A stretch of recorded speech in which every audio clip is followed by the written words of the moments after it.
आप देख रहे हैं न्यूज नाउ 24/7। ताज़ा खबरों के लिए हमारे साथ बने रहें। बीजेपी नेता संबित पात्रा ने अनंतनाग एनकाउंटर में शहीद हुए जवानों की अंतिम यात्रा पर शोक व्यक्त करते हुए कांग्रेस नेता सैफुद्दीन सोज पर निशाना साधा। मुझे आश्चर्य है कि जब देश में ऐसी स्थिति सामने आ रही है तब भी कुछ नेता ऐसे बयान देते हैं जो देश के खिलाफ हैं। कांग्रेस नेता सैफुद्दीन सोज चाहते हैं कि भारत को न सिर्फ पाकिस्तान से बात करनी चाहिए बल्कि पीएम मोदी को ये भी समझने की कोशिश करनी चाहिए कि आतंकियों के मन में क्या चल रहा है। जहां तक फारूक अब्दुल्ला और अन्य नेताओं की बात है तो उन्होंने भी पाकिस्तान से बातचीत की बात कही है।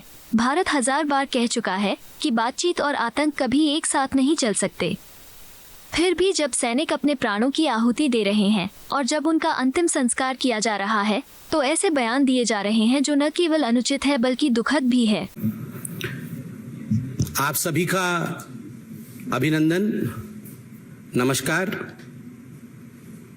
और मैं क्षमा प्रार्थी हूं कि आज ये जो प्रेस कॉन्फ्रेंस जो हमने 11 बजे के लिए तय किया था, हमने देरी से आरंभ किया है और आप भी जानते हैं कारण क्या है। हम सब श्रद्धा के साथ टीवी पर हमारे जो जवान, जो अफसर हिंदुस्तान के आर्मी के, जिन्होंने शहादत प्राप्त किया है, जिन्होंने मां भारती के लिए बलिदान दिया है जम्मू कश्मीर में लड़ते हुए, उनके अंतिम यात्रा को देख रहे थे। और सभी के मन में दुख भरा हुआ था। सभी किस प्रकार से हम सब अपने देश, अपने भारत के लिए कुछ कर सके, इस प्रकार की भावना के साथ जुड़े हुए थे।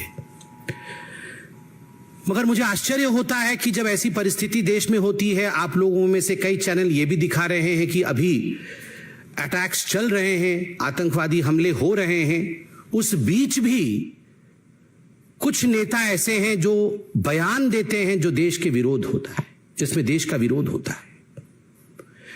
कांग्रेस के जाने माने नेता, कांग्रेस के दिग्गज नेता सैफुद्दीन सोज, उन्होंने कश्मीर में इस हमले को लेकर जिस प्रकार का बयान दिया है और कहा है कि हिंदुस्तान को चाहिए कि वो पाकिस्तान के साथ न केवल बात करे अपितु आतंकवादियों के दिमाग के अंदर, आतंकवादियों के मन के अंदर क्या चल रहा है, उन्हें क्या चाहिए, उसे भी समझने की कोशिश प्रधानमंत्री नरेंद्र मोदी जी को करना चाहिए।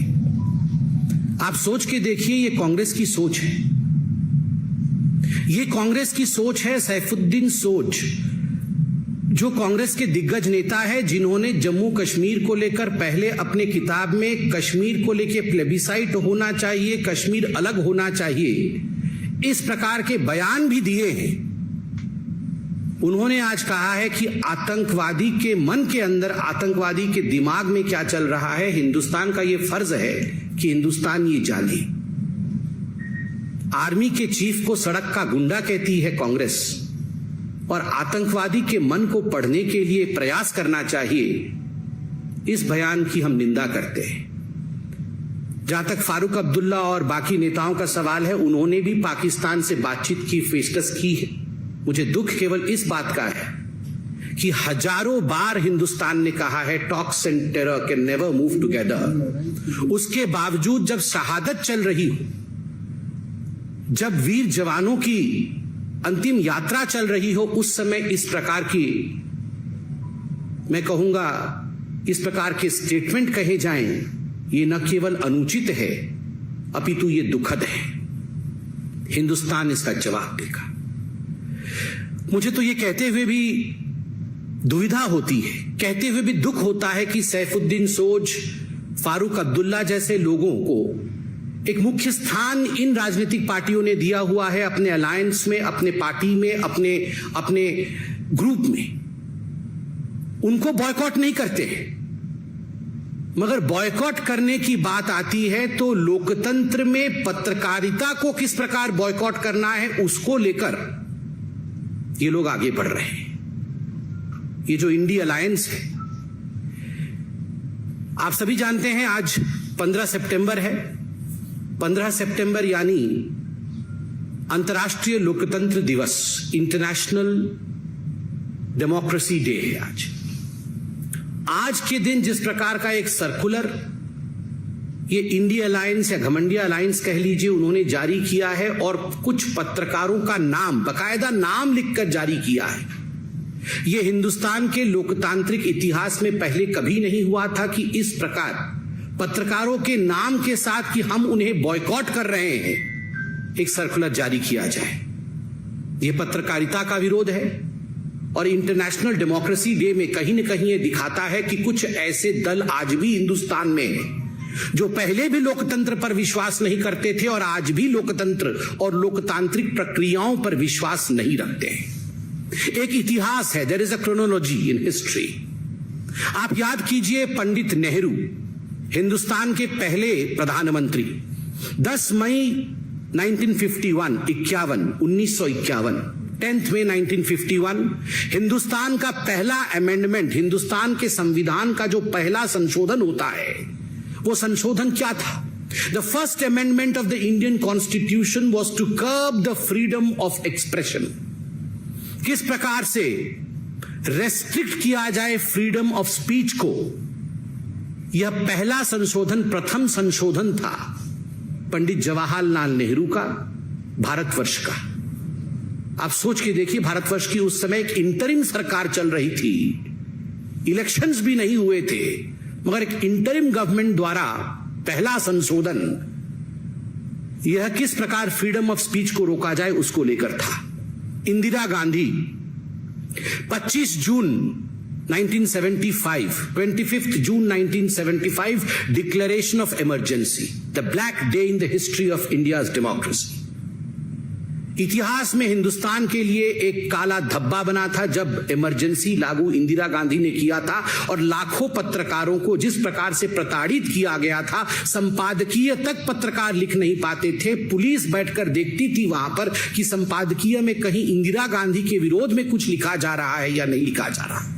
मीसा कानून के अंतर्गत न जाने आप में से कई लोग यंग पत्रकार यहां बैठे हैं, आप में से कितने के पिताओं के ऊपर, कितनों के दादाओं के ऊपर, कितनों के जानकारों के ऊपर, कितने ही पत्रकारों के ऊपर जुल्म ढाया गया मीसा कानून के अंतर्गत।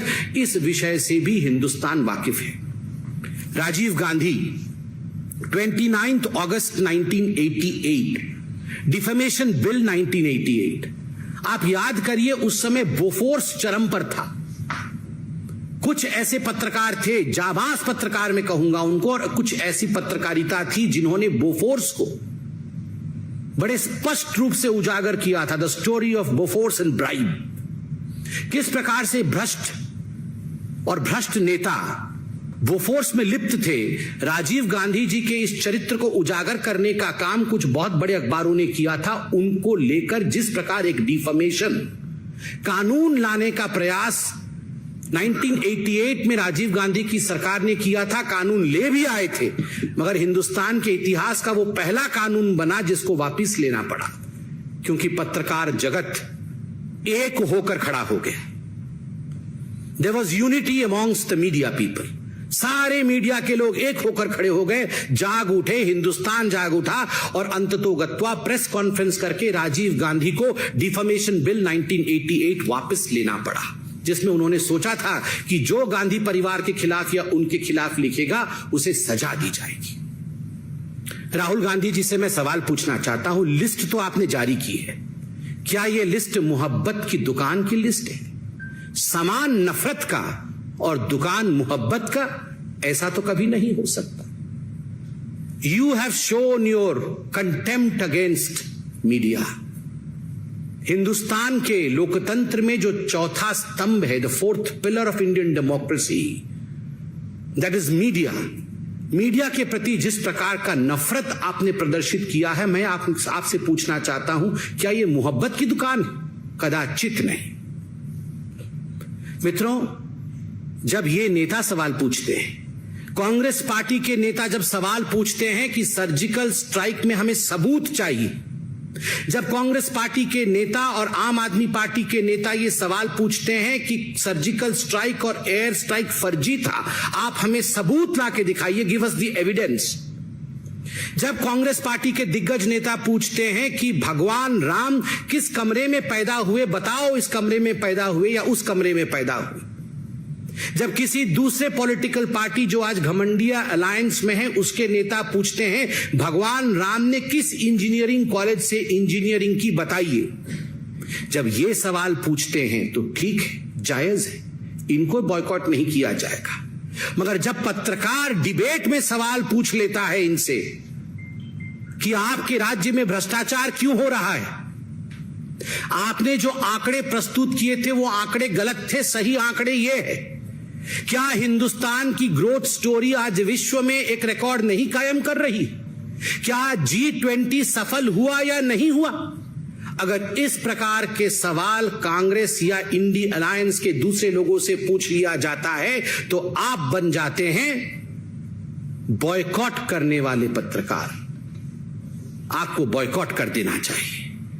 क्यों? ये जो नेता हैं ये भगवान हैं, ये भगवान पे सवाल उठा सकते हैं और पत्रकार जो हैं वो नेताओं पे सवाल नहीं उठा सकते हैं, उनसे सवाल नहीं पूछ सकते। मित्रों, ये राहुल गांधी जब विदेश जाते हैं, अभी भी विदेश में है जहां तक मैं जानता हूं, कुछ प्राइवेट मीटिंग वगैरह कर रहे हैं, आज मैंने देखा है सोशल मीडिया। श्याम पित्रोदा ने बताया प्राइवेट मीटिंग गुप्त रखी जाएगी, बताया नहीं जाएगा। जब ये जाते हैं फॉरेन कंट्री में और विदेश की भूमि में जाके देश के विरोध में बोलते हैं, राहुल गांधी अमेरिका में लंदन में जाके कहते हैं कि हिंदुस्तान में लोकतंत्र समाप्त हो गया, पत्रकारों के साथ दुर्व्यवहार किया जाता है, we don't have right to express ourselves in India, there is no freedom of speech in India. This is freedom of speech Rahul ji, ये जो आपने लिस्ट जारी की है ये फ्रीडम ऑफ स्पीच है, ये पत्रकारिता का सम्मान है, ये पत्रकारों का सम्मान है। ये जो बॉयकॉट करके आप सम्मान दिखा रहे हैं डेमोक्रेसी का, ये आज पूरा विश्व देख रहा है, पूरा हिंदुस्तान देख रहा है। और मित्रों, आप सब पत्रकार बैठे हैं यहां पर और आपके माध्यम से और टीवी के कैमरे के माध्यम से मैं करोड़ों पत्रकारों से आज सवाल पूछता हूं, क्या ये जो 14 नाम लिखे गए हैं ये बॉयकॉट के नाम है या ये टारगेट लिस्ट है? क्या इनको केवल बॉयकॉट किया गया है या इनको टारगेट करने के लिए इनके नाम जारी किए गए हैं? मैं ये सवाल पूछता हूं। ये हिट लिस्ट है। कुछ ऐसे पत्रकार हैं जो डिबेट नहीं करते हैं, जो डिबेट नहीं करते हैं, आप उनमें गेस्ट भेजेंगे ही कैसे? तो उनके नाम क्यों रखे गए हैं? टारगेट करने के लिए। FIR डालेंगे, आपको छोड़ेंगे नहीं, आपको मसल के रख देंगे। और आप बताइए, एक पॉलिटिकल पार्टी के कार्यकर्ता होते हैं, अब मैं कांग्रेस के लिए या उनके पार्टी के लिए कहूंगा नहीं कि लाखों कार्यकर्ता है, हजारों तो हैं, कुछ सौ तो हैं ही। आपके कार्यकर्ता कल अगर इस हिट लिस्ट में जिनके नाम दिए गए हैं उनके साथ दुर्व्यवहार करें, उन पर हमला कर दें, क्योंकि आपने लिस्ट जारी की है बकायदा कि ये नफरती पत्रकार हैं और प्रेस कॉन्फ्रेंस करके कहा है कि ये नफरत का दुकान चलाते हैं। अगर कुछ लोग इनके ऊपर दुर्व्यवहार कर दे तो इसके लिए जिम्मेदार कौन है? तो मैं इसको बॉयकॉट का लिस्ट कदाचित नहीं कहूंगा, मैं कहूंगा this was a hit job done by a hit list released by the Congress party and the India alliance. ये एक हिट जॉब है और मुझे लगता है इसे सारे पत्रकार फेटर्निटी को बहुत गंभीरता से लेने की आवश्यकता है। बंगाल में तो देव माल्या बागची नामक एक पत्रकार परसों ही शायद गिरफ्तार भी हुए, केवल इस कारण से गिरफ्तार हुए हैं क्योंकि उन्होंने सच्चाई दिखाई है। किस किस को बॉयकॉट करेंगे राहुल जी? सोनिया जी, किस किस को बॉयकॉट करेंगे आप? चंद दिनों पहले तो ये रणदीप सुरजेवाला जी बोल रहे थे, एक भाषण में कह रहे थे कि जिन जिन लोगों ने, जिस जनता ने नरेंद्र मोदी को वोट दिया है वो राक्षस है। जनता राक्षस है, जो मोदी को वोट देती है, जो बीजेपी को वोट देती है वो राक्षस है, उसका बॉयकॉट होना चाहिए। ईवीएम तो पहले से ही खराब है, इलेक्शन कमीशन तो बिक चुका है, जुडिशियरी और सुप्रीम कोर्ट इनके जजों को भी छोड़ा नहीं गया है। राम मंदिर का जजमेंट जब आया तो इनके प्रवक्ताओं ने जजेस के खिलाफ क्या क्या कहा है ये तो पब्लिक डोमेन में है, जजेस को छोड़ा नहीं गया है। कौन सा ऐसा इंस्टीट्यूशन है भारतवर्ष में जिस इंस्टीट्यूशन के खिलाफ कांग्रेस पार्टी और ये इंडी अलायंस वालों ने खराब नहीं कहा है और उनका बॉयकॉट नहीं किया है?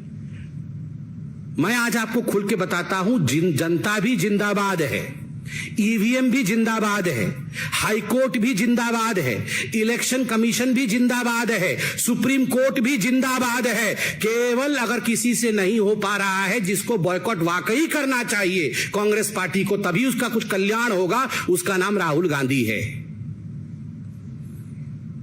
पूरे दुनिया को बॉयकॉट करने चले हैं, पत्रकार भी जिंदाबाद है, वो भी अपना काम कर रहे हैं। अरे नेता में दम नहीं है भैया। बॉयकॉट किस किस को करोगे? जनता को बॉयकॉट करोगे, सुप्रीम कोर्ट को करोगे, पत्रकारों को बॉयकॉट करोगे, टीवी को बॉयकॉट करोगे, किसको बॉयकॉट करोगे? बॉयकॉट करना है, अगर कुछ आगे बढ़ना है तो अपने नेता को बॉयकॉट करो। उसी को छोड़ने से कुछ कल्याण हो सकता है 1% का। और मुझे एक प्रश्न वो अवार्ड वापसी गैंग और जो मोमबत्ती वाले हैं उनसे भी पूछना है कि आज शाम को कहीं मोमबत्ती ये सुलगाएंगे या नहीं? ये अगर हमारे तरफ से कोई लिस्ट जारी हो गई होती तो मार्केट में मोमबत्ती कम पड़ जाती है। अभी ब्लैक में मोमबत्ती बिक्री हो रही होती, सारे मोमबत्ती कल से खरीद के ये घूम रहे होते। मगर एक भी मोमबत्ती खरीदी गई है या नहीं, सच में ये हंसने का विषय नहीं है। मतलब इस प्रकार की अभद्रता मैंने आज तक नहीं देखी। आप सोच के देखिए, ये सब जो सिलेक्टिव आउटरीच है, एक भी मोमबत्ती इन्होंने खरीदा है या नहीं खरीदा है, मैं जानना चाहता हूं। ये अवार्ड वापसी गैंग एक अवार्ड वापस करेगी? सारे अवार्ड वापस करने वाले घूमते थे सर्टिफिकेट लेके, अवार्ड वापस लो, हमारी अवार्ड। एक अवार्ड वापस करेंगे? ये इतने पत्रकारों के खिलाफ एक हिट लिस्ट आपने जारी की। वो चंद्रशेखर जी हैं शिक्षा मंत्री बिहार के, उन्होंने आज श्री रामचरितमानस को पोटेशियम साइनाइड बता दिया कि ये पोटेशियम साइनाइड है। एक शब्द नहीं निकल रहा है इनके मुंह से किसी के, ये लिस्ट जारी करने वालों के। ये आप इस मंत्री को आप बॉयकॉट करेंगे या नहीं करेंगे? राहुल बाबा, जहां भी फॉरेन कंट्री में है जवाब दीजिए। ये आपने पत्रकारों को तो बॉयकॉट कर दिया, ये जो चंद्रशेखर जी हैं जो कह रहे हैं कि रामचरितमानस ये पोटेशियम साइनाइड है, ये जहर है, आप में हिम्मत है उस पॉलिटिकल पार्टी को और उसके इस नेता को बॉयकॉट कर सकते हैं क्या? सैफुद्दीन सोज जो बोल रहा है आतंकवादियों के मन के अंदर क्या चल रहा है उसे हमें पढ़ने की आवश्यकता है। इस सैफुद्दीन सोज को राहुल गांधी, सोनिया गांधी बॉयकॉट करने की हिम्मत रखते हैं क्या? हिम्मत है तो दिखाइए। जो पत्रकार G20 और भारत के लिए ठीक बोल दे उसको बॉयकॉट करना है, और जो भारतवर्ष के लिए खराब बोले उसके साथ खड़ा। अरे ये लोग तो ओसामा जी के साथ खराब हो गया, ओसामा जी को पानी में ढकेल दिया, उसको लेकर दिग्विजय सिंह 3 दिन नहीं सोए थे। आतंकवादी वो बाटला हाउस में मर गए थे 3, उसमें सोनिया गांधी जी रो रो के बेहाल हो गई थी। इनका हाल तो ये है, आतंकवादियों के साथ खड़ा होना है, उनको बॉयकॉट नहीं करना है। बाटला हाउस वाले आतंकवादियों को देख करके सोनिया गांधी उनके डेड बॉडीज को रो दी थी, वो सो नहीं पाई थी। कि मैं नहीं कह रहा हूं, उन्हीं के नेता सलमान खुर्शीद ने कहा था कि Sonia Gandhi could not sleep for 3 nights because 3 बेचारे आतंकवादी मारे गए थे। उनको बॉयकॉट करने की इनमें हिम्मत नहीं है। बॉयकॉट करना किसको है? जो न्यूज में हिंदुस्तान के विषय में सही खबर दिखाता है उसको बॉयकॉट करना है। बॉयकॉट आप करिए, देश की जनता जब आपको बॉयकॉट करेगी तब आपको समझ में आएगा। बहुत बहुत धन्यवाद। कोई प्रश्न हो तो अवश्य पूछिए।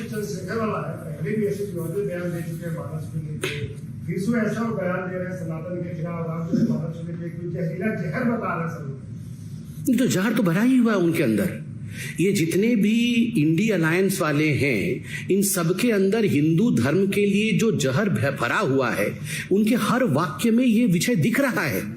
वरना आप सोचिए, कोई ये बोल सकता है कि हिंदू धर्म डेंगू है? कोई ये बोल सकता है कि हिंदू धर्म मलेरिया है? कोई ये बोल सकता है कि हिंदू धर्म एड्स है? ऐसे शब्दों का तो प्रयोग ये रोज रोज कर रहे हैं और कह रहे हैं कि रामचरितमानस पोटेशियम साइनाइड है। अरे करोड़ों लोगों की आस्था है, राम नाम सत्य है कह के हम सब इस धाम से परलोक जाते हैं। उस राम के नाम को जहर बताना, इतनी हिम्मत जो लोग रखते हैं वो इस देश के ही मूल आस्था पर सवाल करते हैं, उस पर चोट करते हैं। इसमें तो कोई दो मत ही नहीं है। उनका पूरा जनता बॉयकॉट करेगी, आप देखिएगा। पूरा लिस्ट, उनका लिस्ट भी नहीं निकल सकता, इतना बड़ा है। सर, आम आदमी पार्टी पार्टी के राज्यसभा सांसद संजय सिंह ने कहा है कि सबसे अधिक शराफत का काम बीजेपी ने किया है। राम मंदिर के गंगा चोरी और उनके पूर्व उप मुख्यमंत्री दिनेश शर्मा ने तो माता पिता को तस्वीर देने का कह दिया। देखिए, आम आदमी पार्टी के बारे में तो सवाल पूछिए ही मत। ये आम आदमी पार्टी वो पार्टी है, ये तो अभी 14 की लिस्ट निकली है, उन्होंने जो 24 की लिस्ट निकाली थी बॉयकॉट करने की, लालू प्रसाद यादव उसमें नंबर 1 थे कि सबसे बड़ा भ्रष्ट ये लालू प्रसाद यादव। नंबर 2 पे फिर वो जिसके साथ अभी सब गलबैयां कर रहे हैं ये अरविंद केजरीवाल जी, वो सबसे नंबर 1 भ्रष्ट पे थे। और अब सबके साथ बैठकर बोल रहे हैं कि बीजेपी खराब है।